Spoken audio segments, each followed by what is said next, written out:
how's it hanging? This is Hazel Gorman, once again, here for my final presentation for this mythology class. Now, this time, this is my first attempt, and I am hoping it will really be the first and last attempt this time, because this time I've got... Hold on, I've got a script. I haven't used one of those before. I had like bullet points at best. I guess I'm going to be answering the third prompt on here. Find a piece of literature that uses myth. It should be something we did not discuss in class. Possible genres include, but are not limited to, poetry, short stories, television shows, movies, graphic novels, games, or anything else with a mythological base. Compose a summary of significant events. Record yourself reading it. It should take 5 to 7 minutes. Do not reuse a story that we read in class or a myth that we studied in class for this presentation. Next, analyze it. Talk about the myth you adapted or recited. What does it tell us about the culture that produced it? What cultural norms does it suggest are important? Include what you find personally compelling about your myth and why you selected this myth to adapt and recite. This should take 6 to 8 minutes for option 1 or 4 to 6 minutes for options 2 and 3. Now, I don't know how many minutes it will take for me to record this entire thing because I just sort of wrote this script until I felt like I was satisfied with everything that I discussed. I'm going to be choosing Disco Elysium as my piece of literature. This is a video game. I forget the year it was released in. I want to say 2017. But frankly, it is the most book-esque game I have ever played, and I love the fuck out of it. Well, without further ado, let's just get into it with reading the script. In Disco Elysium, you play as an amnesiac detective trying to solve a case involving a hanged man, which has drastic implications for the political environment around the city of Martinez and the nation of Revachol as a whole. Throughout the game, in addition to, of course, solving the mystery, you're able to learn all about the city around you and the world as a whole through the eyes of Harrier Dubois, with the assistance of your partner, Kim Kitsuragi. Most mythological aspects of the game are actually optional, though the player is encouraged to explore and interact with other characters in such a way that it is quite likely a player will have at least 1 or 2 encounters with what the game calls the supernatural. The 3 main subjects I'll be covering are cryptids, the innocences, and the pale, as well as how they are often distorted by the player's perception. Of course, afterwards, I will analyze what these may mean or imply for the world of Elysium, and then I'll analyze what these myths are trying to say about the real world.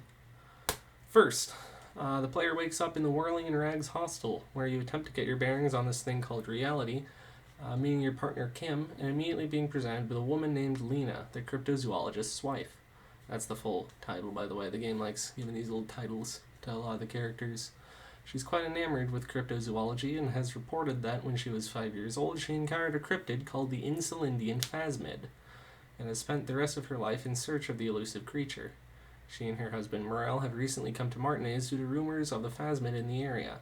Their efforts are seemingly quite futile, however, as the phasmid is known for its incredible mimicry and camouflage skills, and they have not found any actual signs of the creature. Now, as the name would imply, the Insulindian phasmid is a giant phasmid, a stick insect. It disguises itself as reeds. It's very large, and it's capable of parthenogenesis, basically giving birth to on its own, like asexual reproduction, in short. The player can interact with the cryptozoologists and attempt to assist in their research, helping them with traps and that sort of thing. Doing enough work with them allows the player to be coated in strange pheromones, though your partner Kim does not approve of the distraction posed by hunting down mythical bugs. Near the game's end, however, the player encounters the phasmid near where the hanged man's killer is found. If the player chose to apply a thick layer of the aforementioned pheromones and passes a perception skill check, they can find and approach the bug as it unfolds itself from the reeds. The phasmid then speaks to Harry through some vaguely psychic means, telling him about the nature of the world and how he, and the rest of humanity, is a violent and irrepressible miracle, along with telling him of the Pale and its human origins. If Kim is with you, he is able to photograph the creature, and further testing indicates that the phasmid's pheromones have major psychoactive side effects that could have a bearing on the case. The man's killer had been dwelling within meters of the phasmid's nest and was totally unaware of its existence, which indicates prolonged exposure to the effects of this chemical. It is pretty clear that the bug did not actually communicate with Harry using psychic powers, as not even Kim reports anything having happened beyond Harry muttering some words as he approached the phasmid. But it's important to note that Harry is incredibly mentally ill. He has 26 separate voices in his head that talk to him throughout the game, and he has led a long life of substance abuse until the game begins, and even throughout the game if the player chooses to continue using drugs and alcohol, which admittedly do offer major buffs. Next, I will detail the Innocences. Innocences are human beings that have been exalted to the rank of supreme ruler over the known world, and are worshipped at churches for their contributions to mankind. One is crowned every approximately 200 years, are viewed as history personified, and are viewed as infallible and prophetic to some extent. A decision made by an innocence is said to be an inevitability, something that would have happened anyway given enough time, but then innocence expedites to take decades rather than centuries. There have only been 4 innocences in history, and they're typically depicted with a glowing organ as their symbol, such as Dolores Day's glowing lungs. The player learns of the innocences through speaking with people and reading books, though none of these have a solid idea of what they even exactly are. For example, it is said that enforcement through military power is unnecessary for an innocence, as their will is inevitable and they cannot help but win. However, Franco Negro, the second innocence, was known as the innocence of militarism for his military prowess, and his successor, Dolores Day, snuffed out her dissenters with her Army of Humanity. 2 other innocences are named, with the first innocence, the Paracarnassian, and the most recent one named Sola. The Paracarnassian is one of those highly contentious figures, as many historians in games speculate he may not have existed, or that if he did exist, he was perhaps very different how his legacy is portrayed. And this is due to very little documentation on him existing, and that which does being very possibly biased. As for Sola, she's spoken of very little, but in what we do hear about her, she is typically described as an anti-innocence for her unwillingness to impose her will upon the world. This could very well have been a moral objection rather than a lack of willpower, as information about Dolores Day, who's the most famous innocence and therefore the one who the most information is readily available about, shows that this imposition often involved mandatory re-education programs, mass resettlement, and just literal war crimes committed against the state of Mesk, who had at the time been trying to distance themselves from the rule of the Innocentic system. One thing that's worth noting, near the end of the game, if the player has visited the Church of Dolorianism, which is dedicated to Dolores Day, I for some reason didn't note this in my notes. However, many of the innocences have churches built to them and their legacies, Dolores being known as the innocence of humanism. So it's often called the Church of Dolorianism or the Church of Humanity or anything of that nature. Anyway, if the player has visited the Church of Dolorianism, near the end of the game he has a nightmare in which he relives his ex-wife leaving him at an airport. Except the image of her is distorted, blended with the image of Dolores herself, with those glowing lungs and everything. This indicates pretty clearly that Harry has a lot of unprocessed baggage regarding romantic relationships, such as the idolization of those he falls in love with. Now, this doesn't seem necessarily important right now. It's going to become a bit more clear when I get to the analysis section. But it's also worth noting that Harry is able to realize that he's bisexual, and on top of this, he has a number of interactions with Kim implying some level of attraction. The point in mentioning this is that the character portrait for Kim shows his head surrounded by a halo, very similar to the glowing lungs he sees over his ex-wife's portrait in the aforementioned nightmare. Harry kind of worships those he's in love with and views them as kind of gods. And that's important because, this is about the mythology of the game and the gods and stuff. Finally, I will be discussing the Pale, which is probably the most influential of these, despite being the most elusive information to find in the game. And the Pale is, in a manner of speaking, literally nothing. It does not exist, it is colorless, it is odorless, it has 0 measurable mass, yet it covers the world of Elysium as much as the ocean in our world does, at about 72% of its surface. The only way to measure it is to measure that which exists around it, though this is difficult to do as borders around the Pale and matter are shrinking, with the Pale evaporating it with no trace save for a cold grey mist, so it's just kind of consuming everything around it. As such, it is expanding at an unknown rate, and those who have directly studied it report that it somehow condenses in some spots, resulting in what is often mistaken for hallucination to anyone who is unfortunate enough to be trying to travel through it. Transportation through the Pale is possible only using specialized devices that are able to somehow assign values to the Pale, making it less destructive to all matter as well as to memory.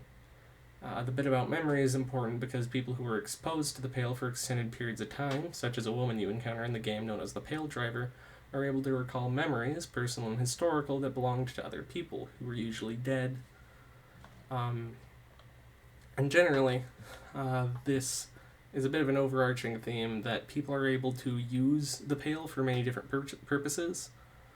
And these applications have allowed further study to be done, though frankly there's been very little actual progress made aside from moving through it faster. It's often used as a medium through which information can be strangely transmitted over large distances, similar to radio. It's used by some as a weapon, able to concentrate the effects of the Pale and aim it like a laser at others to rend their very minds. To Harry, it's able to grant him information that he should have by no means, giving him basically psychic powers, allowing him to converse with Revachol himself, giving him prophecies about the nature of the case and the fate of Revachol, and even the people that he calls co-workers. So those 26 voices I mentioned before, 24 of these are the various skills the player can level up in the game. 3 of them are particularly important for this, as these are likely related to the Pale and grant him the aforementioned psychic powers, these being Inland Empire, Esprit du Corps, and Shivers. These grant him visions and information that he shouldn't have, and all of it is very distinct in its own special sort of way. Esprit du Corps allows Harry to feel the thoughts and memories of his comrades, especially those of his old precinct, even when they're miles away. Inland Empire allows occasional emotional insights, which are often mixed with its usual gut feeling type of information, but can give him information through riddles and dreamlike visions. For instance, very early in the game, when interacting with the Hanged Man's body, you're able to somehow commune with him and realize that what killed him was communism and love. Shivers is, however, the most supernatural of all, as the world itself is able to transform Harry in the form of a girl named La Revacholiere, which is the same one that gets referenced in numerous fables from the old failed commune of Revachol, which is, of course, the place that the game takes place in. She speaks to Harry about what's happening in this city, where things can be found, and even how it will face destruction at the hands of a bombing campaign within 20 years. Harry is able to glean these insights for the same reason he has lost all of his memory, not due to a night of hard drinking and drugs as is initially assumed, but because he has what can be described as a seed of the Pale inside his brain. In short, there is a very long side quest in which Harry can help a researcher convert an abandoned church into a research station for her to measure and experiment on the Pale, trying to translate it into comprehensible data. And only with the player's assistance is she able to discover a 2mm hole in the world. There exists some evidence, though this is admittedly speculative, that this hole is inside of Harry's brain itself, and by the end of the game it is speculated by a behavioral science specialist that Harry intentionally uses amnesia to his advantage by triggering it at will through the power of this Pale to assist him in investigations. Basically, that he has all of these voices in his head that are constantly shouting at him, telling him all of these things, and that he does this to clear his mind of them, reducing them to their most base forms so he can focus on and relearn everything that he needs to finish a case. So in all, there's a lot of supernatural content in Disco Elysium that ranges from vague to pretty direct, though a lot of it does appear very concrete and not as elusive and mystical as the mythological figures we've discussed in class. I would first like to clearly indicate how these 3 subjects are rooted in mythology before proceeding to their applications in the real world. To begin, the cryptids are actually very obviously mythical in a manner of speaking. Cryptids and their stories are themselves myths, and in the game there are many more cryptids I did not discuss in such detail, as they're not as easy to draw connections from as the phasmid is. But it is not only a talking supernatural animal, or bug, though bugs are animals, but it has many abilities that allow it to hide from humanity, similar to creatures such as the Algonquian Paguk. Furthermore, its ability to undergo parthenogenesis would normally be acceptable were it to be a normal-sized bug, such as the aphid. At its towering size, the Insulindian phasmid would loom greatly over the Komodo dragon, the largest known creature capable of parthenogenesis in the real world. As for the innocences, it's frankly quite easy to see how they're mythologized and that they have impossible features such as glowing organs, have been occasionally reported to go extended periods of time without breathing, over 10 minutes, and of course most prominently that they have literal churches built after them. And whereas the Pale could be dismissed as some strange information radiation, overall it's actually quite similar to elemental chaos from many traditions, in that it is a great formless void which houses all manner of matter and information. Now, as for what all of these mean in reference to their symbolic purpose, I'm going to once again begin in order. Firstly, the Insulindian phasmid seems to be a symbol of sorts for hope in its fleeting nature in the world. Lena and Morel have been searching for it their whole lives, despite being considered the least legitimate types of scientists. They pursue their hope because they know it exists out there. Harry's able to find the creature, and he's mentally ill as fuck. In-game, he's reported as having tried to kill himself numerous times. He does not have hope, but he's able to find the creature only once he's drenched himself in the pheromones, anointing himself in as a believer in this hope. And this hope pays off as the creature imparts onto him a dialogue telling him of the world's magnificence and the hope that exists within it. As for the killer, who I have thus far avoided mentioning anything about for spoilers outside of, being the killer. If you want to avoid spoilers, by the way, wait for me to do like this hand signal, right? I'm gonna just feel free to like mute the video or skip ahead to when you see me do that again. Or if you don't care about spoilers, which I don't imagine you do, since, you're a professor grading this, but to anyone who happens to see this in their recommended and just decided to watch some random college kid rant about Disco Elysium, wait for that signal if you want to avoid spoilers.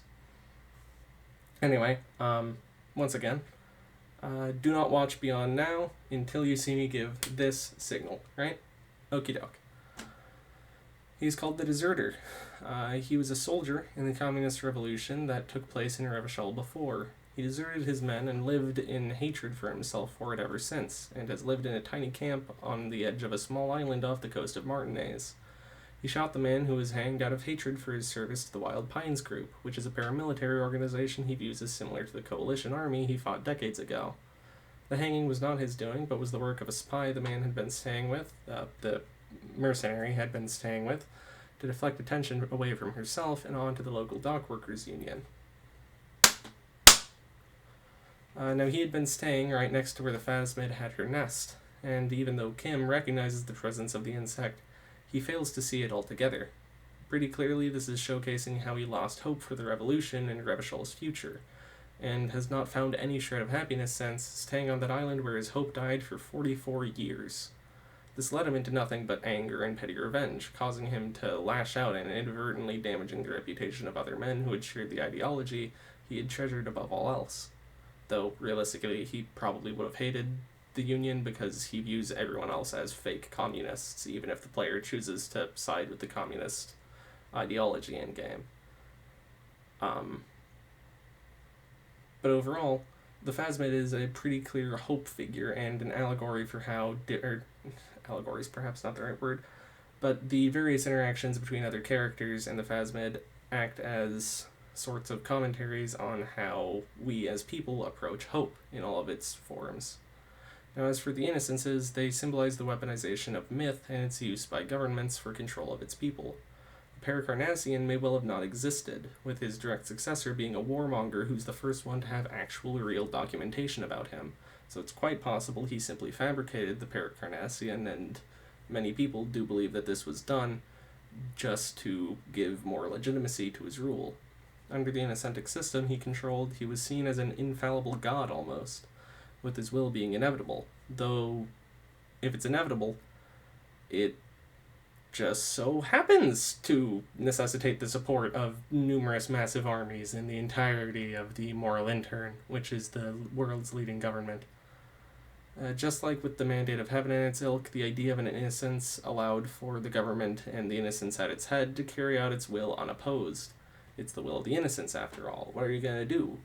It's inevitable. The parallels to divinity are incredibly intentional, and shown even in the way that Harry idolizes his ex-wife and begins to idolize Kim as though they were innocences themselves. They also act as a sort of symbol of... It is a sort of... I apologize. I did not write this in my notes particularly well. But what I mean to say is that they're not only the symbol of... They're not only a representation of how governments often use mythology and religion as a tool for control, but overall as just the harm that religion can do to a society at large. Harry is mentally ill as fuck, mentioned numerous times before. And just as he began to idolize his ex-wife, we see that he's once again beginning this cycle that he's never going to be able to move on from. This idolization of the innocences is very much paired with the idolization of love that he clings to, because he sees no other comfort in the world. In short, they represent the negative aspects of religion and myth, and especially how it pushes the mentally unwell into deeper madness in service of their god. And as for the Pale, though it is, as mentioned previously, similar to elemental chaos, I also see it as a symbol of nihilism. It's slowly consuming the entire world, and people who feel helpless in its wake try to use it as a tool of sorts to try to make sense of and control the world around them. Some use it to hurt others, like with Ruby's Pale Latitude Compressor, which is the sort of laser I described before, where others, like Harry, use its oblivion as a sort of escape, and a means to fix himself to survive in a world that he sees as scary and noisy and uncontrollable. It is the inevitable consumption of all things. It is death and destruction and the very concept of nothing, and it drives people crazy. What the Pale says about the world cannot be found in Disco Elysium itself, however, but in the novel A Sacred and Terrible Air, which was written by the head writer on Disco Elysium, Robert Gurvitz. There's a particular point in the book where the Pale, instead of constantly growing and growing and growing, is able to recede at gestures of genuine love and hope. So in a very literal way, the Pale represents the uncontrollable chaos and death that is inevitable in the world, which can only be triumphed over mentally with hope, like that which is symbolized by the Insulindian Phasmed. Oh my god, I got that in one take. Thank Christ.